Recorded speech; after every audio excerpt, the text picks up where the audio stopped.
మంచిది. దేవుడు ఇక్కడ మాట్లాడుతున్న మాట యెషయా భక్తుని ద్వారా ప్రవచన రూపకంగా క్రీస్తు పూర్వం 740, 700 సంవత్సరాల సమయంలో మాట్లాడుతున్న మాట. అప్పటికి ఇప్పటికీ ఈ మాట చరిత్రలో రాయబడినప్పటికీ ప్రస్తుత సమాజానికి కానీ అప్పటి సమాజము అంటే ఈ మాట ఉద్దేశించి ఎవరిని ఉద్దేశించి రాయబడినదంటే ఆ దేవుని యొక్క ప్రజలు దేవుని యొక్క మాట వినని కారణాన్ని బట్టి దేవుడు వారిని అన్య దేశము అనగా బబులోను ప్రాంతానికి పంపించిన సందర్భంలో దేవుడు మాట్లాడుతున్న మాట ఏమిటంటే, నా మహిమ నిమిత్తము నేను సృజించిన వారిని, నా నామము పెట్టబడిన వారిని అందరినీ తెప్పించుము. నేనే వారిని కలగజేసి తిని వారిని పుట్టించిన వాడను నేనే. దేవుడు స్పష్టంగా మాట్లాడుతున్న మాట ఏమిటంటే, నా మహిమ నిమిత్తము, నా యొక్క మహిమ నిమిత్తము నేను సృజించిన వారిని, నా నామము పెట్టబడిన వారిని పిలువనంపుము అని దేవుడు స్పష్టంగా మాట్లాడుతూ ఉన్నాడు. ఎవరి గురించి అంటే ఈ మాట దేవుని యొక్క ఏర్పాటులో ఉన్న ప్రజల గురించి. మనమందరము కూడా ఒకప్పుడు దేవుని తెలియని వారము, ముఖ్యంగా వాగ్దానం లేని వారము, దేవుని యొక్క రక్షణ మరి మానవులకు మరి ఉందా, ఈ పాపము నుంచి మనల్ని విడిపించగలిగిన వారు ఎవరైనా ఉన్నారా అని మన పితరులు మన యొక్క ఉమ్, మన యొక్క అంతరంగాలు ఆవేదన పడుతున్న సందర్భంలో నిజ రక్షకుణ్ణి తెలుసుకునే కృపను దేవుడు మనకిచ్చాడు. ఈ కృప యొక్క ఉన్నతమైన భాగ్యం ఏంటంటే, దేవుని యొక్క కృపను పొందుకున్న వారికి ఇంకా అంతకు మించిన ఆ బహుమానం ఏమీ లేదని దేవుని యొక్క వాక్యం సెలవిస్తుంది. నిజంగా మనము ధన్యులం. అందుకే దేవుడు ఏమంటూ ఉన్నాడంటే, నా జనాంగమా, నా పేరు పెట్టబడిన ప్రజలారా, మీరు ఎవరై ఉన్నారంటే, మీరు నాకు సంబంధించిన వారు, మీరు నా పేరు పెట్టబడ్డారు. ఎవరైతే రక్షణ అనుభవంలో ఉన్నామో మనం అందరం కూడా దేవుని యొక్క పేరు పెట్టబడ్డాం. అంటే మనల్ని ఎవరైనా పిలిచినప్పుడు గత వారం కూడా మనం చూస్తూ వచ్చాం, మన తండ్రి ఎవరు అంటే సృష్టికర్త, రక్షకుడు యేసు ప్రభువారు. ఆయన మనల్ని సృజించాడు, ఆయన మనల్ని రక్షించాడు, మనకి ఆయన పేరు పెట్టాడు. ఏ పేరు అంటే మనకి పేరు దేవుని బిడలం. సో దేవుని బిడలను దేవుడు ఈరోజు పిలుస్తూ ఉన్నాడు ఏంటంటే, నా పేరు పెట్టబడిన బిడలను పిలువనంపుడి. పిలువనంపుడి అంటే వారు ఎక్కడున్నారు? బహుశా వారు దేవుని సన్నిధిలో లేరు, అంటే దేవునికి దూరంగా ఉన్నారు. దేవుడు ఏమంటూ ఉన్నాడంటే స్పష్టంగా, వారికి కన్నులున్నాయి కానీ చూడలేకపోతూ ఉన్నారు, చెవులున్నాయి కానీ వినలేకపోతూ ఉన్నారు. గనుక నేను వారిని పిలవడానికి ఇష్టపడుతూ ఉన్నాను, నేను వారిని కలుసుకోవడానికి ఇష్టపడుతూ ఉన్నాను, నేను వారిని దగ్గరగా తెచ్చుకోవడానికి ఇష్టపడుతూ ఉన్నాను. ఎందుకంటే వాళ్ళు నా మహిమ నిమిత్తం సృజించబడ్డారు. ఈ ప్రపంచంలో అనేక మంది ఉన్నారు, ఎంతో మంది ఉన్నారు. డబ్బున్న వారు ఉన్నారు, తెలివి ఉన్నవారు ఉన్నారు, ఆస్తులు అంతస్తులు ఉన్నవారు ఉన్నారు, లేదా మనకంటే గొప్పవారు ఉన్నారు, అధికులు ఉన్నారు, గనులు ఉన్నారు, జ్ఞానులు ఉన్నారు. దేవుడు వారిని ఇంకా రక్షణ అనుభవంలోనికి వారు రాలేదు, కానీ దేవుడు మనల్ని రక్షణ అనుభవంలోనికి తీసుకుని వచ్చి ఈ లోకంలో ఈ ప్రాంతంలో ఉన్న మనల్ని దేవుడు మరి ఒకసారి జ్ఞాపకం చేస్తున్న మాట ఏమిటంటే, నా కృపను పొందుకున్న నా ప్రియబిడలారా రండి. ఎక్కడికి రావాలంటే నా సన్నిధికి రండి. నేను సృజించిన వారు, నా మహిమ నిమిత్తం సృజించిన వారు ఎక్కడికి రావాలంటే దేవుని దగ్గరికి రావాలి. ఎందుకంటే దేవుడు కోరుకుంటున్నాడు ఏంటంటే, ఆయనతో పర్సనల్ రిలేషన్షిప్, ఆయనతో ఇంటిమసీ. ఆయన మన యొక్క ఎగ్జిస్టెన్స్ కి కారణమైన దేవుడు మనల్ని మరి ఒక్కసారి ప్రేమపూర్వకంగా ఆహ్వానిస్తూ ఉన్నాడు. ఎవరినైనా మనం మరలా ఆహ్వానిస్తూ ఉన్నామంటే దాని అర్థం ఏంటంటే, ఆ వ్యక్తి లేదా ఆ ఆ ఆ పరిస్థితి ఏదైతే ఉందో వారు దేవునికి దూరముగా ఉన్నారు అని. మీరు అనొచ్చు, మేము దేవుని బిడ్డలమే, దేవుని ఆరాధిస్తూ ఉన్నాం, దేవుని కొరకు జీవిస్తూ ఉన్నామని మీరు చెప్పవచ్చు. కానీ దేవుడు మన యొక్క జీవితాల్లో మనము ఏదైతే కోల్పోతూ ఉన్నామో దాన్ని ఈ రోజు మనకి గుర్తు చేయాలని ఆశపడుతూ ఉన్నాడు. మనం ఎందుకు సృష్టించబడ్డామంట? ఆయన మహిమ నిమిత్తం. అందుకే దీన్ని మనము ఇంతకు ముందు కూడా మనం ఆలోచన చేసినట్టు, మన లైఫ్ కి ఒక పర్పస్ ఉంది. ఆ పర్పస్ ఏంటంటే దాన్ని కారణము, లేదా తెలుగులో మాట్లాడాలంటే కారణ జన్ములు అని మనము మాట్లాడుకుంటాం. సో మనము ఒక కారణం లేకుండా ఈ లోకంలో సృష్టించబడలేదు. మనము రక్షించబడిన దాని వెనకాల ఒక గొప్ప రీజన్ ఉంది, ఒక కారణం ఉంది. అందుకే ఎఫెసీ పత్రిక 2వ అధ్యాయము 10వ వచనంలో ఈ మాట దేవుడు చెప్తూ ఉన్నాడు. మరలా ఒకసారి చదువుదాం. ఎఫెసీ పత్రిక 2వ అధ్యాయము 10వ వచనం.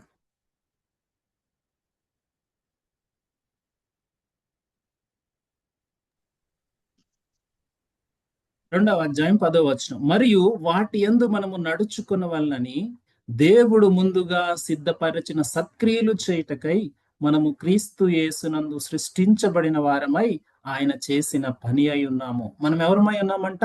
ఆయన చేసిన పని. ఆయన మనల్ని సృష్టించిన వాడు. ఎందుకు అంటే మనకు ముందుగా సిద్ధపరిచిన, దేవుడు ముందుగా సిద్ధపరిచిన సత్క్రియలు. అంటే మన లైఫ్ లో కొన్ని ప్లాన్స్, గాడ్స్ పర్పసెస్ మన లైఫ్ లో ఉన్నాయి. మనము ఊరికినే దేవుని యొక్క రక్షణ అనుభవంలోనికి రాలేదు. దేవుడు మనల్ని రక్షించుకున్న దాని వెనకాల ఆయన ఆయన తన విలువైన ప్రాణాన్ని, ఆయన అమూల్యమైన రక్తాన్ని మన కొరకు చిందించాడు. ఎందుకంటే నీ రక్షణ కొరకు దేవుడు తన సొంత కుమారుని పాప శరీరాకారముతో పంపి పాపములో ఉన్న మనల్ని విడిపించి మనల్ని ఆయన బిడలుగా చేసుకుని మన జీవితాల్లో ఒక ప్రణాళిక కొరకు ఆయన మనల్ని రక్షించుకున్నాడు.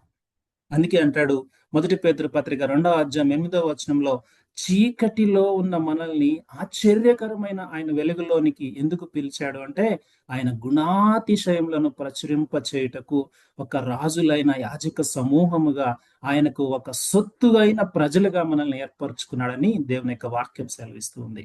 ప్రియ సంగమా, నీవు నేను రక్షించబడిన దాని వెనకాల ఒక్కటే ఒక ఉద్దేశం. మనం ఎందుకు పుట్టాము అంటే దేవుణ్ణి మహిమపరచడానికి. మనం ఎందుకు రక్షించబడ్డాము అంటే దేవుణ్ణి మహిమపరచడానికి. మనం ఎందుకు ఇంకా జీవిస్తూ ఉన్నామంటే దేవుణ్ణి మహిమపరచడానికి. అంతేగాని ఇంకా వేరే వేరే ఉద్దేశాలు ఏమీ లేవు. అందుకే ప్రభు అంటాడు నికోదేముతో, మీరు తెలిసిన దాని గురించి చెప్తూ ఉన్నారు, మీకు తెలియని దాన్ని మాకు తెలుసు కాబట్టి దాన్ని మీకు తెలియజేస్తా ఉన్నాం. ఆ తెలియనిది ఏంటంట? దేవుడు మన జీవితాల్లో ఒక గొప్ప ఉద్దేశము కలిగి ఉన్నాడన్న వినికిడి, ఒక భావన ఎప్పుడు మనకి దేవుడు కలగజేస్తూనే ఉంటాడు. దేవుడు మనకి తెలియజేస్తూనే ఉంటాడు. ఎందుకంటే మనము ఆయన కొరకు సృజించబడ్డాం. మనము ఆయన చేతి పని అయి ఉన్నాము. మనము ఆయన మహిమ కొరకు జీవించాలని దేవుడు ఆశపడుతూ ఉన్నాడు. ఆనాడు బబులోను ప్రాంతంలో ఉన్న ప్రజలు ఈ యొక్క అవగాహన, ఈ యొక్క పరిస్థితి వారి జీవితాల్లో లేని కారణాన్ని బట్టి యెషయా భక్తుడు దాదాపు 200 సంవత్సరాలకు ముందే ఈ ప్రవచన వాక్యాన్ని రాయించి ఉంచాడు. అంత మాత్రమే కాదు, 2000 సంవత్సరాలు అయిన తర్వాత కూడా ఈ వాక్యం ఇప్పటికీ మనకి సరిపోతుంది. ఎందుకు అంటే ఆయన మహిమ నిమిత్తం సృష్టించబడ్డాం, ఆయన చేతి పని అయి ఉన్నాం, ఆయన కొరకు జీవించాలన్న ఒక ఉద్దేశంతో దేవుడు మనల్ని సృజించాడు. ఒకసారి మనము ఒక సంఘటన జ్ఞాపకం చేసుకుని ముందుకు వెళ్దాం. లూకాసు వార్త 17వ అధ్యాయము 15-18 వచనాల వరకు ఒకసారి చదువుతామా ఎవరైనా?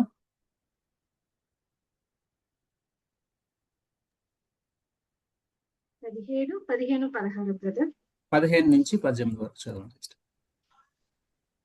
వారిలో ఒకడు తనకు స్వస్థత కలుగుట చూచి గొప్ప శబ్దంతో దేవుని మహిమపరచుచు తిరిగి వచ్చి ఆయనకు కృతజ్ఞతాస్తుతులు చెల్లించుచు ఆయన పాదముల యొద్ద సాగిలపడెను. వాడు సమరయుడు. అందుకు యేసు, 10 మంది శుద్ధులైరు కారా? ఆ 9 ఎక్కడా? ఈ అన్యుడు తప్ప దేవుని మహిమపరచుటకు తిరిగి వచ్చిన వాడు ఎవడను అగపడలేదే అని చెప్పి, నీవు లేచిపో. దేవుడు చాలండి. ఈ సందర్భము ఒక్కసారి మనము ఆలోచన చేస్తే బహుశా మనకి చాలా మందికి తెలిసిన విషయమే.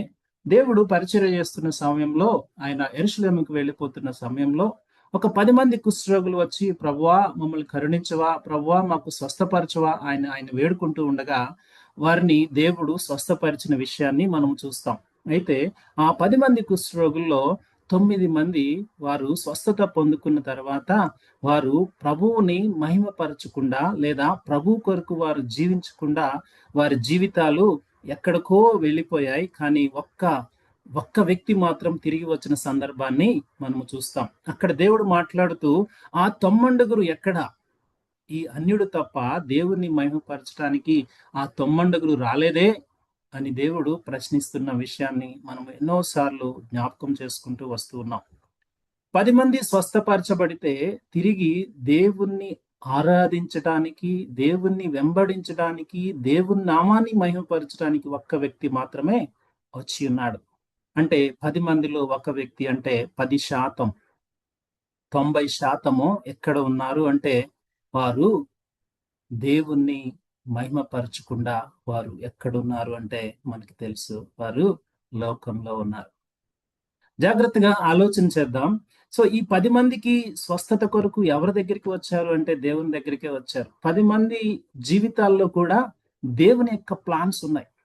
వారిని సృష్టించింది, వారికి కొన్ని సమస్యలు, మరి కొన్ని అనారోగ్య పరిస్థితులు, కొన్ని ఇబ్బందులు, ఇరుకులు, మరి ఈ లోకంలో ఎన్నో పరిస్థితులు ఉన్నప్పుడు దేవుడు వారిని ఆకర్షించుకుని వారిని రక్షించినప్పుడు 9 మంది ఏం చేస్తున్నారంట, వారు శారీరకమైన స్వస్థత కొరకు దేవుణ్ణి ఆశ్రయించారు కానీ ఆత్మ కొరకు లేదా ఆత్మ రక్షకుడైన దేవుణ్ణి వెంబడించడానికి వారికి చాలా కార్యాలు అడ్డొచ్చేసాయి.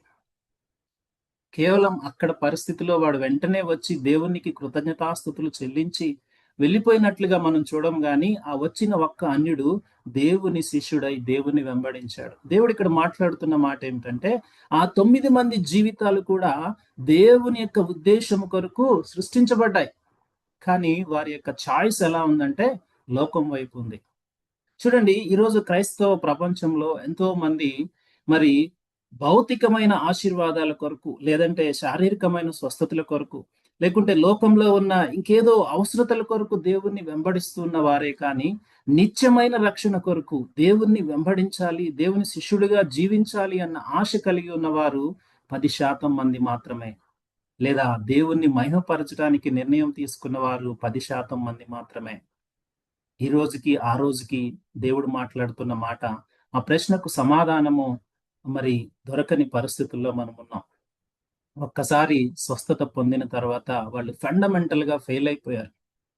దేవుని యొక్క మహిమను వారి జీవితాల్లో చూపించకుండా లోకంలో వారు కలిసిపోయారు. బహుశా వారి యొక్క స్వస్థతను చూసి వారి లోకంలో గర్వించి కలిసిపోయి ఉండవచ్చు, లేదా వారు వివిధ రకాలైన కార్యాల్లో వారు బిజీ అయిపోయి ఉండవచ్చు. ఏమీ లేనప్పుడు దేవుని దగ్గరికి వచ్చి ఆశీర్వాదం పొందుకున్న తర్వాత లోకంలో కలిసిపోయిన పరిస్థితులు అయి ఉండవచ్చు. దేవుడిచ్చిన ఆశీర్వాదాన్ని బట్టి వారి జీవితాలు మరి దేవునికి దూరం అయిపోయిన పరిస్థితులు అయి ఉండవచ్చు. కానీ దేవుడు మాట్లాడుతున్నాడు, ప్రభువును మహిమపరచడానికి ఒక్కడే వచ్చాడే, మిగిలిన 9 మంది ఎక్కడున్నారు? వారు కూడా నా ఉద్దేశంలో ఉన్నారు కదా, వారెందుకు చాయిస్ లోకం వైపు తీసుకున్నారు? వారెందుకు చాయిస్ వారి సొంత నిర్ణయాల వైపు వెళ్ళిపోతూ ఉన్నారని దేవుడు ప్రశ్నిస్తున్న మాటను మనం చూస్తా ఉన్నాం. ప్రేమైన దేవుని సంగమా, ఈరోజు దేవుడు మనల్ని సృష్టించిన దాని వెనకాల, దేవుడు మనల్ని రక్షించిన దాని వెనకాల ఆయన ముందుగా మన కొరకు సిద్ధపరిచిన కొన్ని కార్యాలు ఉన్నాయి. అవి చేయాలని దేవుడు ఇష్టపడుతూ ఉన్నాడు. ఈరోజు 90% మంది దేవుని యొక్క ఉద్దేశాలు కాకుండా వారి సొంత ఉద్దేశాల్లోనే వారి జీవితాలు నడిపిస్తున్న పరిస్థితుల్లో మనం చూస్తా ఉన్నాం. ఒక ప్రాముఖ్యమైన సంఘటన నేను మీకు చెప్పి నేను ముందుకు వెళ్ళాలని ఆశపడతా ఉన్నాను. దేవుడు స్పష్టంగా మరి ఇజ్రాయేల్ ప్రజలతో మాట్లాడింది ఏంటంటే, ఓ ఇజ్రాయేలు, నీ భాగ్యం ఎంత గొప్పది, యెహోవా రక్షించిన నిన్ను పోలిన వాడెవడు, ఆయన నీకు ఆశ్రయ దుర్గము. నువ్వు నీ శత్రువులను అణగదొక్కాలి అంటే నువ్వు దేవుని యొక్క బిడ్డగా, దేవుని యొక్క ప్రజగా, దేవుని యొక్క సొత్తుగా నువ్వు ఉన్నావన్న విషయాన్ని జ్ఞాపకం చేసుకోవాలని దేవుడు ఎప్పుడు కూడా ఇజ్రాయేల్ ప్రజలకు గుర్తు చేస్తూ ఉన్నాడు. ఆనాడు అబ్రహామును ఆయన మరి ఏర్పరచుకున్న ఆ దినమును మొదలుకొని ఈనాడు క్రైస్తవ ప్రపంచానికి దేవుడు గుర్తు చేస్తున్న ఒక్క వాక్యం ఏంటంటే, దేవుడు మనకి ఏర్పరిచిన భాగ్యము చాలా గొప్పది. మనం ఏం చేస్తూ ఉన్నామంటే, దేవుడు మనకిచ్చిన ఆ ఉన్నతమైన రక్షణ యొక్క విలువను మనము చాలా సార్లు లోకంలో మరి రాజీ పడిపోతూ, లోకపు విషయాల వైపు వెళ్ళిపోతూ దేవుని యొక్క రక్షణను మరిచి, దేవుని యొక్క ఉద్దేశాలను మరిచి మనం జీవిస్తున్నామంటంలో ఎటువంటి సందేహం లేదు. చాలా సార్లు మన మిగిలిన వారి వలె లోకంలో ఉన్న వాటి వరకు దుఃఖిస్తూ, లోకంలో ఉన్న వాటి కొరకు ప్లాన్స్ చేసుకుంటూ, లోకంలో ఉన్న వాటిని మనం ఆలోచన చేస్తూ దేవుని యొక్క ఉద్దేశాన్ని మన జీవితంలో నెరవేర్చకుండా ఆగిపోతున్నామని చెప్పడంలో ఎటువంటి సందేహం లేదు. అందుకే మోషే భక్తుడు ప్రవచన రూపకంగా చెప్తాడు, నీ భాగ్యము గొప్పదయ్యా ఓ ఇజ్రాయేలు. ఎందుకంటే క్రీస్తులో ఉన్న ప్రతి ఆశీర్వాదము పరలోకంలో దేవుడు మనకి ఇవ్వబోతున్నాడని దేవుడు ఆనాటికి ఈనాటికి జ్ఞాపకం చేస్తూనే ఉన్నాడు. అందుకే సామెతల గ్రంథం 21వ అధ్యాయం 22వ వచనంలో ఏమని ఉంటుందంటే, ఒక జ్ఞాని అయిన వాడు జ్ఞాని అయిన వాడు పరాక్రమశాలుల పట్టణాన్ని పట్టుకుంటాడంట.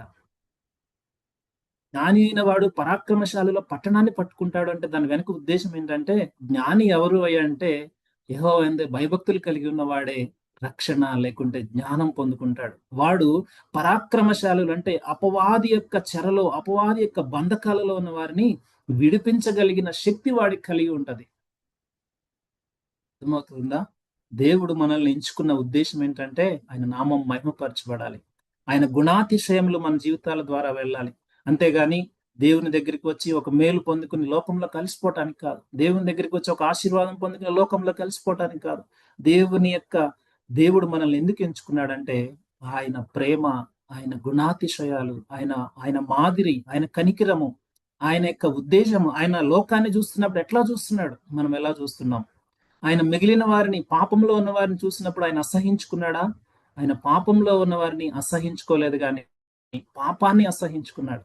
మన ప్రార్థన అపవాది బంధకాలలో ఆ పరాక్రమశాలిగా ఉన్నవాడు అనేక మందిని బందీలుగా పట్టుకుంటున్నప్పుడు దాని నుంచి విడిపించగలిగే శక్తి ఒక జ్ఞాని అయిన వాడికి మాత్రమే ఉంటది.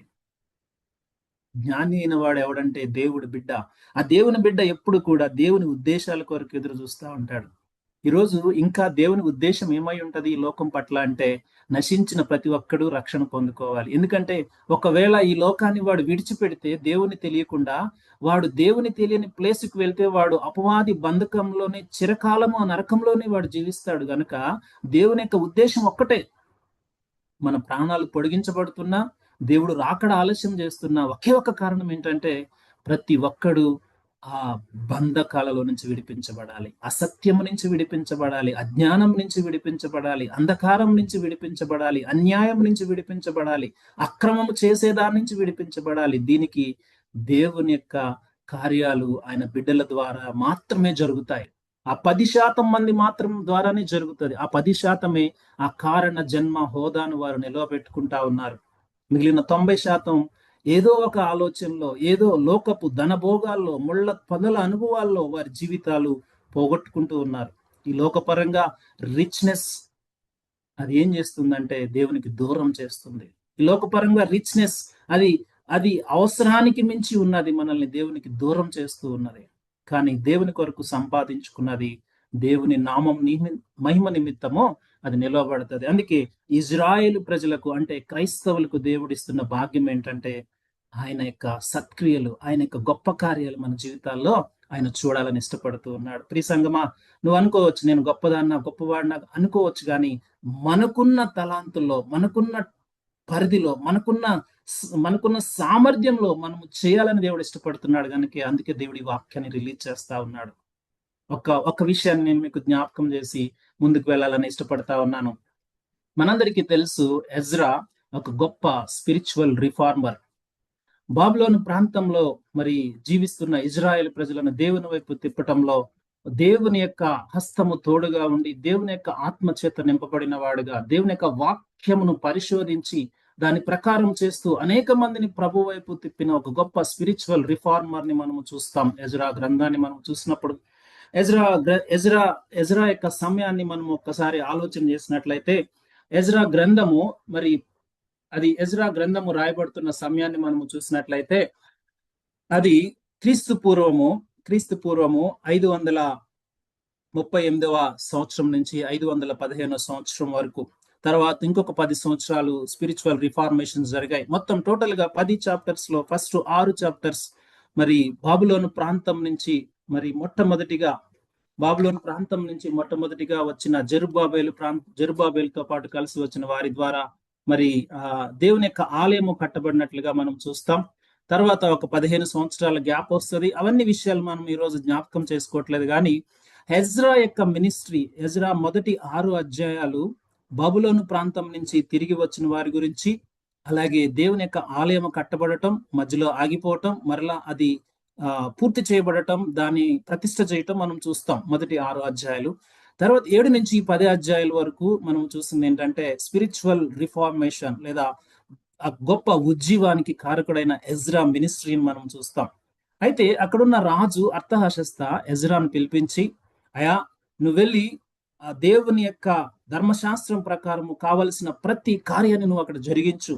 ఎందుకంటే ఆకాశం మందు ఉన్న ఆ దేవునికి మరి మనము ఆయన యొక్క ఆరాధన జరగకుండా ఆగిపోయింది కాబట్టి నువ్వు వెళ్ళి సమస్తమును అక్కడ ఘనముగా మర్యాదకరముగా జరిగించు అని రాజు ఆజ్ఞ పొందుకున్న ఆ యొక్క శాస్త్రి బయలుదేరి వెళ్తూ ఉన్నాడు. రాజు అంటూ ఉన్నాడు, అయ్యా నువ్వు వెళ్ళు, ఆ దేవునికి మనము చేయవలసిన ప్రతిదీ చేయాలి, లేదంటే రాజుకి తన కుమారులకి మరి ప్రాబ్లం అవుతుంది కదా అని చెప్పి ఎజ్రా రాజు దగ్గర ఆజ్ఞ పొందుకుని బయలుదేరుతున్న సమయాన్ని మనం చూస్తాం. సో 7వ అధ్యాయంలో ఈ విషయాలు మనం చూస్తాం. 8వ అధ్యాయంలో ఎజ్రా తన యొక్క ప్రయాణాన్ని మరి మొదలు పెడతాడు. సో ఎజ్రా ఉంటున్న సమయము ఏ సమయం అంటే ప్రజలందరూ కూడా బబులోను ప్రాంతంలో మరి ఎక్కువ శాతము జీవిస్తున్న సమయం.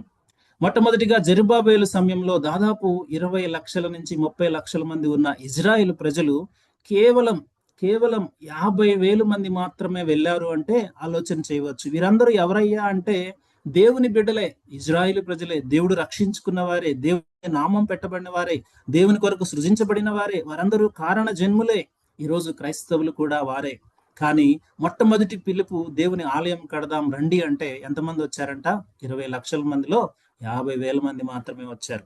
ఇప్పుడు 2వ పర్యాయము ఎజ్రా మరి రాజు ఆజ్ఞ పొందుకుని బయలుదేరుతా ఉన్నాడు. రాజు ఆజ్ఞ పొందుకుని బయలుదేరుతా ఉన్నప్పుడు ఒక్కసారి మీ ముందు ఎజ్రా గ్రంథం 8వ అధ్యాయం పెట్టుకోవాల్సిందిగా నేను మాట్లాడుతూ ఉన్నాను. ఒకసారి చూడండి. 8వ అధ్యాయంలో మొదటి 14 వచనాల్లో మనం చూస్తే ఎజ్రా పిలుపునిచ్చినప్పుడు దాదాపు అక్కడ 1496 మంది మరి ఆ రిఫార్మేషన్ యాక్టివిటీస్ కొరకు, అంటే ఆలయంలో దేవుడు మరి నిర్ణయించిన కార్యాలు చేయటం కొరకు మరి 1496 మంది వచ్చారు. వీరుంటున్న ప్రాంతము కాసిఫియా అనే ప్రాంతంలో, బబులోను ప్రాంతంలో వీరు జీవిస్తూ ఉన్నారు. ఈ కాసిఫియా ప్రాంతం నుంచి మరి ఎజ్రా మరి ఈ మిషన్ ట్రిప్ కొరకు, అంటే యెరూషలేం ప్రాంతంలో ఈ స్పిరిచువల్ రిఫార్మేషన్స్ కొరకు తను బయలుదేరుతూ ఉన్నాడు. తనతో పాటు 1496 మందిని పాటు తీసుకుని తను బయలుదేరుతూ ఉన్నాడు. వీరు కొంత దూరం ప్రయాణం చేసిన తర్వాత అవాహ అనే నది దగ్గర వారు అక్కడ ఆగటం జరుగుతుంది, లేదా అక్కడ ఒక బ్రేక్ తీసుకోవడం జరుగుతుంది. దాదాపు ఒక దిన ప్రయాణం అనుకోవచ్చు. అక్కడ ప్రయాణమై వారు వెళ్తూ ఉన్నప్పుడు ఒకసారి చదువుదాం చూడండి. 8వ అధ్యాయము 15వ వచనం. వీరిని నేను అవాహ వైపునకు పారు నది యొద్దకు సమకూర్చుతిని, అచ్చట మేము 3 దినములు గుడారములో ఉంటిమి. అక్కడ జరుగుతున్న విషయాలు ఎజ్రా తర్వాత చెప్తూ రాస్తూ ఉన్నాడు. అంతలో నేను జనులను యాజకులను తనిఖీ చూడగా లేవీయుడొకడును నాకు కనబడలేదు. అప్పుడు నేను పెద్దలైన చాలు ఇక్కడ ఈ 3 దినాలు వీరిక్కడ ఆగి ఉన్న పరిస్థితిని ఇక్కడ ఎజ్రా మరలా రాస్తూ ఉన్నాడు. రాస్తూ ఉన్నప్పుడు తను చెప్తున్న మాట ఏమిటంటే, అక్కడ తను ఆగినప్పుడు తను వెళ్తున్నది ఏ పని నిమిత్తము? దేవుని యొక్క ఆలయంలో జరగవలసిన ప్రతి కార్యాన్ని మరలా పునర్నిర్మించటం కొరకు, లేదా వాటిని పునఃప్రతిష్ఠించటం కొరకు, ఒక ఉజ్జీవము రగల్చడం కొరకు తన ప్రయాణమై వెళ్తూ ఉండగా ఆ పని కొరకు అప్పగించబడిన లేవీయుడు ఒక్కడు కూడా కనబడలేదంట. ఒక గొప్ప లీడరు వెళ్తూ ఉన్నప్పుడు తన మిషన్ ట్రిప్ మధ్యలో ఆగి చూసుకుంటూ ఉంటే ఆ పనికి సంబంధించిన వారు ఎవరూ కనబడలేదు. మేబీ బహుశా ఎజ్రా రాజు యొక్క ఆజ్ఞ పొందుకున్న తర్వాత ఆ బబులోను ప్రాంతంలో జీవిస్తున్న ప్రతి ఇజ్రాయేలీని కలిసి చెప్పి ఉండవచ్చు, మనం వెళ్తున్నాం ప్రభు పని కొరకు, వస్తారా మీరు నాతో అంటే చాలా మంది వస్తామని చెప్పి ఉంటారు. కానీ వచ్చిన వారు కొద్దిమందే. మొదటి ట్రిప్ లో 20 లక్షలు 30 లక్షల మంది ఉన్న జనాంగంలో 50,000 వస్తే మరి 2వ ట్రిప్ లో ఎంతమంది వచ్చారంట? 1,500 మంది వచ్చారు. అంతకంటే దురదృష్టకరమైన మాట ఏమిటంటే, దేవుని యొక్క పని కొరకు నియమించబడిన కొంతమంది, ఆ అపాయింట్ చేయబడిన వారు ఒక్క లేవీయుడు కనబడలేదు. చూడండి ఎంత బాధాకరమైన విషయం. సో ఒకవేళ ఎజ్రా అలా ముందుకు వెళ్ళిపోయి ఉంటే ఆ పని చేయటానికి అక్కడ నిర్ణయించబడిన లేవీలు లేని కారణాన్ని బట్టి తన యొక్క మిషన్ ట్రిప్ ఫెయిల్ అయిపోయి ఉంటుంది. చాలాసార్లు మేము మిషన్ ట్రిప్స్ కొరకు ఆలోచన చేస్తూ ఉన్నప్పుడు ఎంతో మంది ప్రభు కొరకు బలంగా, ప్రభు యొక్క పని కొరకు రోషంగా, ధైర్యంగా నిలబడుతున్న వారిని ఫస్ట్ అప్రోచ్ అవుతాం. వారు రావాలి, ఎందుకంటే ఆ మిషన్ ట్రిప్స్ వారు వచ్చినప్పుడు వారు దేవుని పని కొరకు ఇంకా బలంగా నిలవబడతారన్న ఆశతో ప్రార్థనాపూర్వకంగా వారిని మేము ఆహ్వానిస్తాం. కానీ వారు రాని కారణాన్ని బట్టి ప్రభు పని ఆగిపోతా ఉంది. చూడండి, ఇక్కడ ఎజ్రా ఒక ప్రొయాక్టివ్ లీడర్షిప్ చూస్తా ఉన్నాడు. ఎందుకంటే ఈ మిషన్ ట్రిప్ సక్సెస్ అవ్వాలి అంటే దానికి మేజర్ గా ఆయన యొక్క పనిలో కారణ జన్ములు కావాలి, ఆయన పని కొరకు అపాయింట్ చేయబడిన వారు కావాలి. ఒక్క లేవీయుడు కనబడలేదే, అసెస్ చేసుకుంటా ఉన్నాడు నీడ్స్. అక్కడ ఒక డెఫిసిట్ కనబడతా ఉంది, ఒక నెసెసరీ సపోర్ట్ లేని కారణాన్ని బట్టి అక్కడ క్యాంప్ ఆగిపోయింది. దీన్ని చాలా మంది ఒక గుడారాల పండుగగా చెప్తారు, కానీ నేనేమంటానంటే ఇది దేవుని యొక్క పని కొరకు కావలసిన వారిని ఎతుకుతున్న సమయం ఇది. ఎందుకు ఎజ్రా 3 దినాలు అక్కడ క్యాంప్ వేసాడంటే ఈ అపాయింట్ చేయబడిన వారు లేరు, లేవీలు ఒక్కడూ లేడు.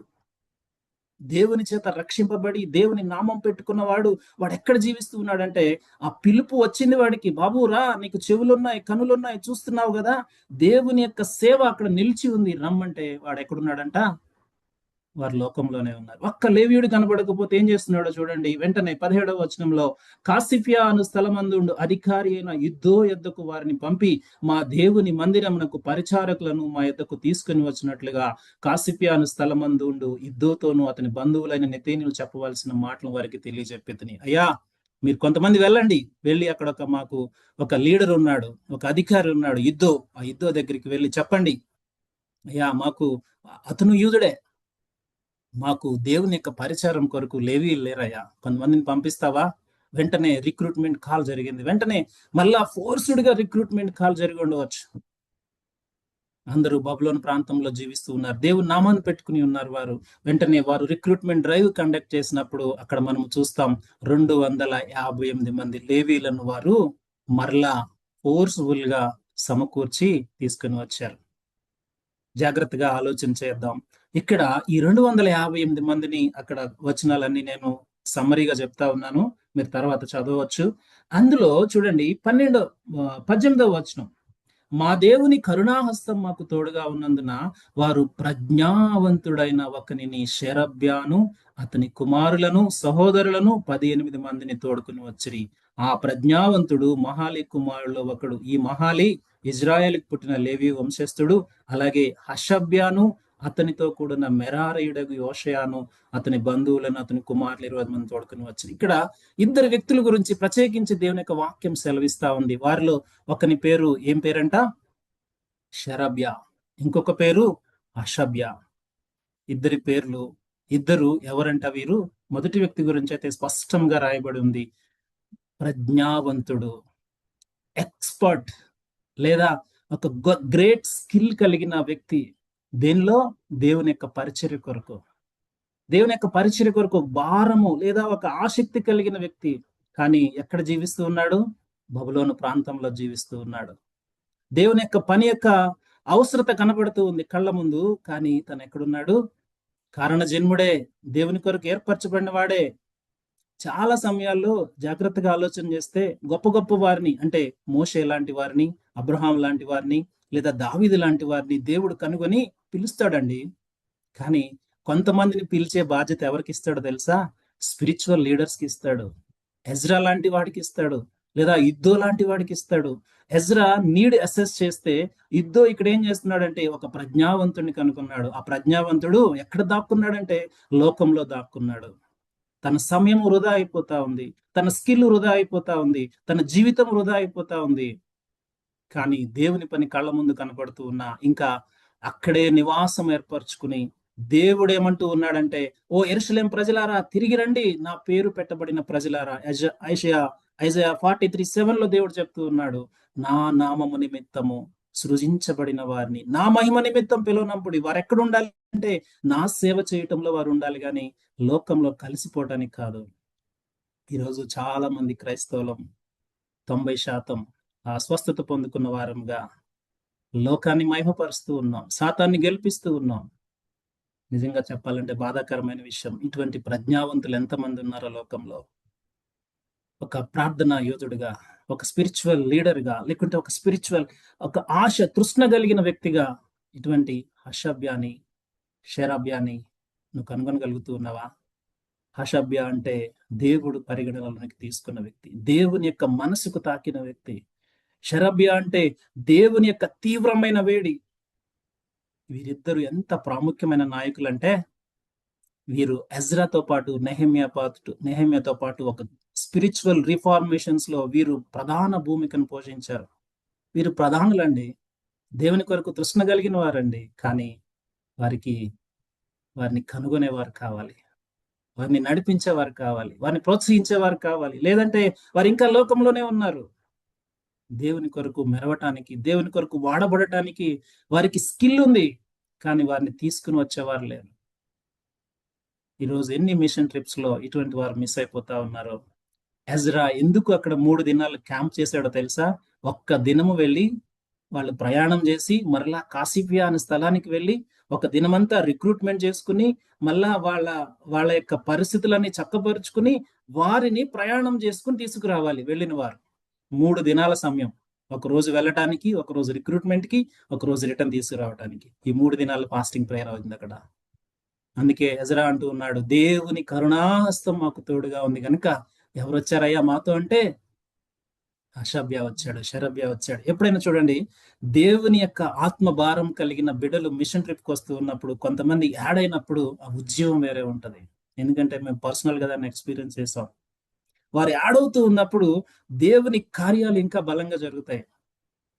ఎందుకంటే వారు దేవుని కొరకు నిలవబడతారు. ఈరోజు ఎంతమంది ఈ విజన్ లేక నశించిపోతా ఉన్నారు, ఎంతమంది ఈ యొక్క క్లారిటీ లేక నశించిపోతా ఉన్నారు. ఈరోజు ఎజ్రా లాంటి సహోదరులు లేవాలి.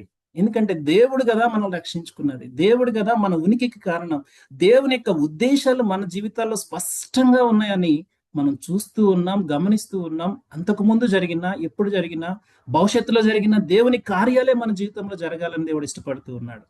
ప్రేమైన సంగమా, చూడండి, వీరిద్దరిని తీసుకుని వచ్చినప్పుడు ఎంత సంతోషించారంటే, అక్కడ మిగిలిన 1500 మంది ఈ 258 మందిని బట్టి, ప్రత్యేకించి ఇద్దరిని బట్టి ఎంతో వారు సంతోషించారు. ఎందుకంటే వారి అవసరత ఎంతో ఉందండి, వారి అవసరత ఎంతో ఉంది. సమయాన్ని లోకానికి పాడు చేసుకుంటూ ఉన్నారు. లేదంటే చెప్పాలి అంటే చాలా ప్రాంతాల్లో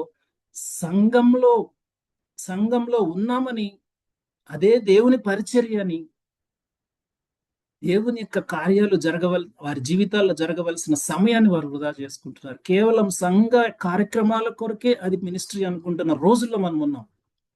ఈరోజు ఎంతమంది యవనస్తులు ఆ విధంగా ఉన్నారు.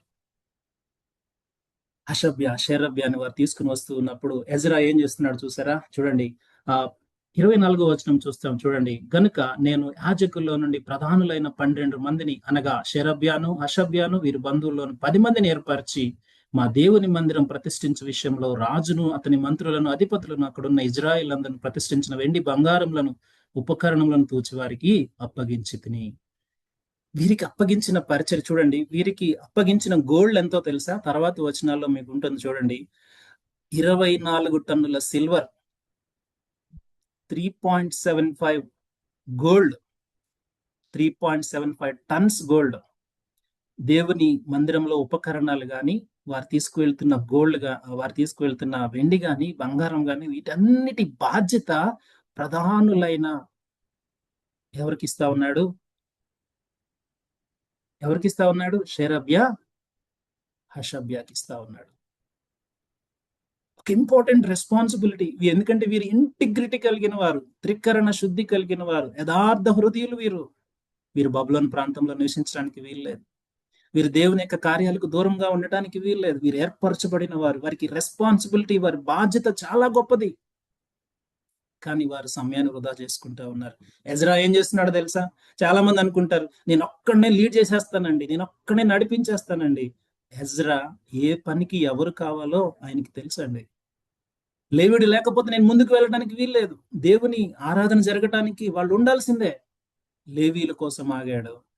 ఆ పనికి నిర్ణయించబడిన వారి కొరకు వెయిట్ చేశాడు. చూడండి, ఆ పనిని వారే హ్యాండిల్ చేయగలరు.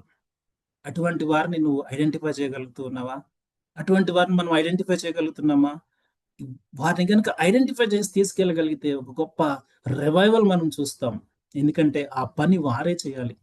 చూడండి, దేవుని యొక్క రాజ్య విస్తరణ ఎప్పుడు కూడా ఒక్కరి వలన కానే కాదు. దేవుడు ఒకవేళ ఆయన ఒక్కడే చేయాలని ఉంటే శిష్యులను ఏర్పరచుకునే అవకాశమే లేదు. 12 మంది ఎందుకు, 70 మంది ఎందుకు, 120 మంది ఎందుకు, బూది గంతాల వరకు శిష్యులను ఎందుకు దేవుడు చేయమన్నాడు అంటే, ప్రతి ఒక్క అవయవము శరీరంలో అవసరమే. ప్రతి ఒక్క వ్యక్తి దేవుని యొక్క రాజ్య విస్తరణ కొరకు అవసరమే. బహుశా ఒక వ్యక్తి గొప్ప బాధ్యతలు తీసుకోవచ్చు, ఒక వ్యక్తి చిన్న బాధ్యతలు తీసుకోవచ్చు. కానీ బాధ్యత అనేది దేవుని యొక్క బిడ్డగా, దేవుని యొక్క ఉద్దేశాన్ని నెరవేర్చడానికి ఒక కారణ జన్ముడిగా దేవుడు నిన్ను లేవనెత్తబోతూ ఉన్నాడు. కానీ నువ్వు బబులోని ప్రాంతంలో దాగి ఉండటానికి వీల్లేదు. నీ సమయాన్ని వృధా చేసుకోవడానికి వీల్లేదు. చూడండి, ఈ హషబ్య షరబ్య రావటానికి కారణాన్ని బట్టి ఎజ్రా యొక్క బాధ్యత, ఎజ్రా యొక్క లోడు తగ్గిందా లేక పెరిగిందా?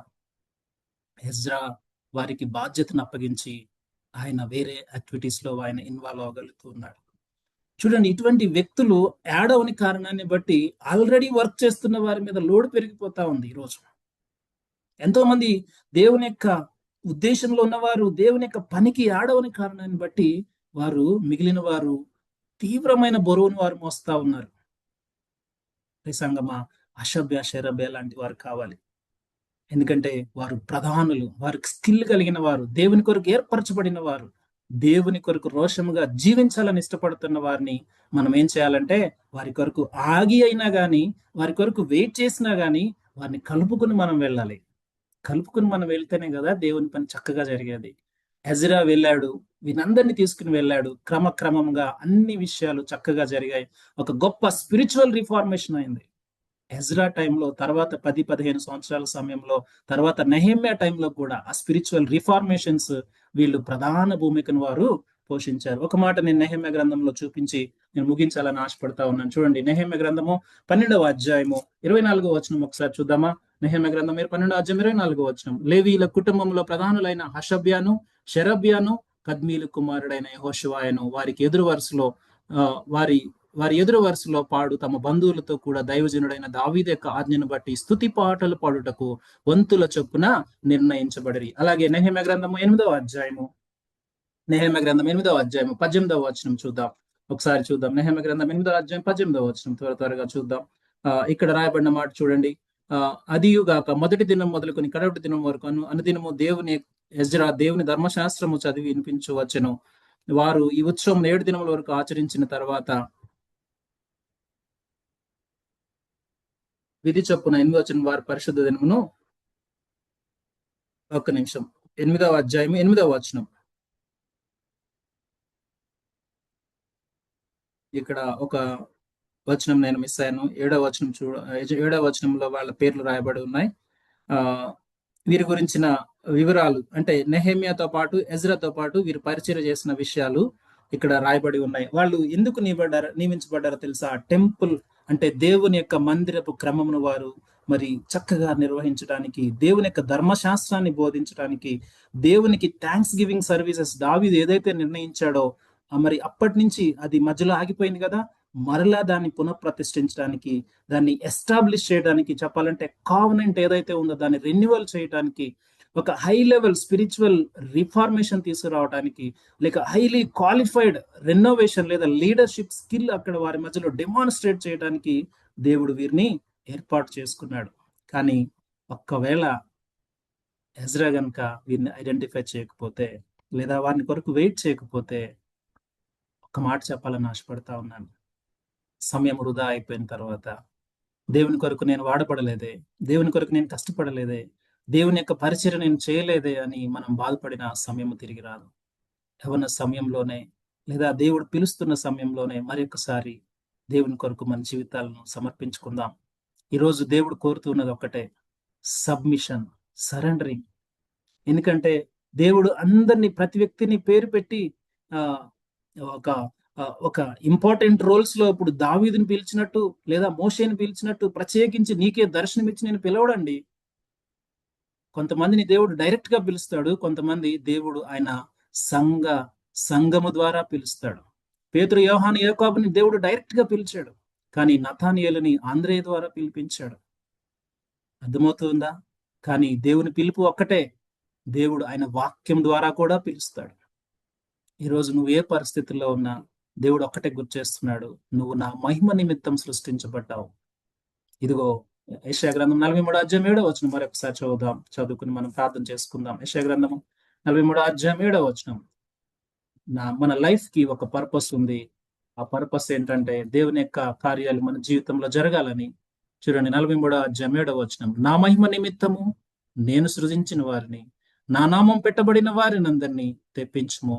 నేనే వారిని కలుగజేసితిని, వారిని పుట్టించిన వాడు నేనే. కన్నులుండి అందులైన వారిని, చెవులుండి బదిరులైన వారిని తీసుకుని రండి అని దేవుడు ఆయన సంఘానికి ఈరోజు బోధిస్తా ఉన్నాడు. ఆయన సంఘాన్ని ఈరోజు హెచ్చరిస్తా ఉన్నాడు. ఆనాడు బర్నబా పౌలును కనుగొన్నాడు, ఆనాడు ఆంద్రేయ నతానీయులను కనుగొన్నాడు, ఆనాడు ఎంతో మంది ఎజ్రా లాంటి వారు హోషబ్యాని షరబ్యాని కనుగొన్నారు. వారు ప్రజ్ఞావంతులండి. దేవుడు డైరెక్ట్ గా బెస్లేలను పిలిచాడు ఆయన మందసం కొరకు, కానీ ఆయన మందసపు పరిచర్య కొరకు దేవుడు ఎజ్రాని పంపించి కొంతమందిని పిలువనంపించాడు. వారు దేవుని కొరకు వాడబడ్డారు.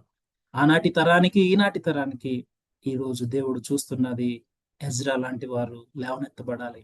ఎజ్రా లాంటి లీడర్స్ కావాలి. దేవుని పరిచర్య జరగాలి అంటే ఎజ్రా లాంటి దృఢ నిశ్చయం మనకు కావాలి. దేవుని ధర్మశాస్త్రాన్ని పఠిస్తున్నాం, దేవుని యొక్క పరిచర్య కొరకు అవసరతను చూడవలసిన బాధ్యత కూడా మన మీదే ఉంది. ఎందుకంటే ఎజ్రా దాన్ని డెమాన్స్ట్రేట్ చేసి చూపించాడు. వారు గొప్పగా దేవుని కొరకు వాడబడ్డారు.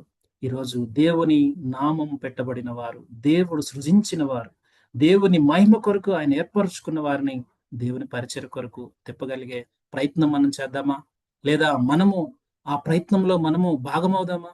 లేదంటే దేవుని మహిమ కొరకు జీవించవలసిన మనము ఇంకా లోకంలో జీవిస్తూ ఉంటే దేవుని దగ్గర మరి ఒక్కసారి క్షమాపణ కోరుదాం. ఈరోజు ఆ స్వస్థత పొందుకున్న 10 మందిలో 9 మంది లోకంలో కలిసిపోయారు. 9 మంది వారి శరీరాలను బట్టి దేవునికి దూరం అయిపోయారు. వారికి ఇచ్చిన క్షేమాన్ని బట్టి దూరం అయిపోయారు. ఈరోజు చాలా క్రైస్తవ్యంలో చాలా బాధాకరమైన విషయం ఇదే జరుగుతా ఉంది. ప్రియ సంగమా, ఒక్కసారి దేవుని దగ్గర క్షమాపణ కోరుదాం. దేవుడు మనతోనే స్పష్టంగా మాట్లాడుతూ ఉంటే మరొకసారి దేవుని అడుగుదాం. ప్రభువా, నువ్వు నన్ను సృష్టించావు, నన్ను రక్షించావు, నేను బ్రతికి ఉన్నది నీ నా మహిమ నిమిత్తం. ప్రభువా, నీ మహిమను చూడాలి ప్రభువా, నీ మహిమను నేను చూడాలి ప్రభువా, నీ మహిమ కొరకు నేను నిలవబడాలి ప్రభువా. దేవా, నేను ఇంకా నా జీవితంలో ఇంకా లోకాన్ని చూపిస్తూ ఉన్నాను. నా జీవితంలో ఇంకా అసూయ, ద్వేషం, శరీర కార్యాలు చూపిస్తూ ఉన్నాను.